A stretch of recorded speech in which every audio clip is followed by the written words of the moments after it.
bosh og'riq shikoyati bilan kelganman. Dayolimdan ko'tarilib, boshim og'rigan, boshimda kuchli og'riq. Shu shikoyat bilan kelganman. Assalomu alaykum, tog'a yaxshimisiz? Alaykum assalom. Savollaringiz, qanday dam oldingiz? Yaxshi dam oldim. Yaxshi. Xo'p, bizga nima shikoyat bilan kelgansiz, tog'a? Sizlarga bosh og'riq shikoyati bilan kelganman. Dayolimdan ko'tarilib, boshim og'rigan, boshimda kuchli og'riq. Shu shikoyat bilan kelganman. Boshim og'rig'i uyda shu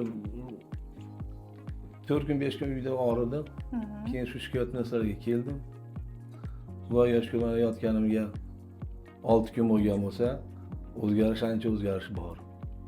Mana doktorlar hammasi yaxshi qarasa ekan, lecheniyalar vaqtida joyida, mana sharoitlar ham yaxshi, ovqatlanadigan joylari, doktorlarning xabar olishi, mana o'zlari yaxshi, Xudoga shukr, ancha o'zgarishim bor, ancha o'zimga keldim, yaxshi darajalarim tushib, yaxshiman hozir, yaxshiman, o'zimni yaxshi his qilyapman.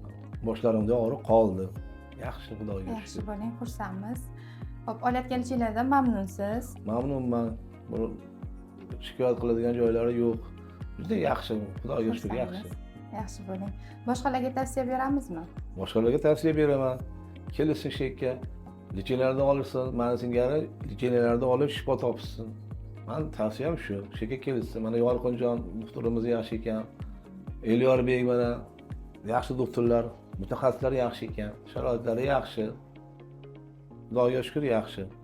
Kelib mana shu yerda lecheniyalarni olishlarini men iltimos qilaman. So'rayman shulardan. Mana singari kasal bo'lgan odamlar kelib davolansa bo'ladigan. Yaxshi ekan sharoitlar. Miniment klinikasini hammaga tavsiya qilaman. Rahmat, sog' bo'ling.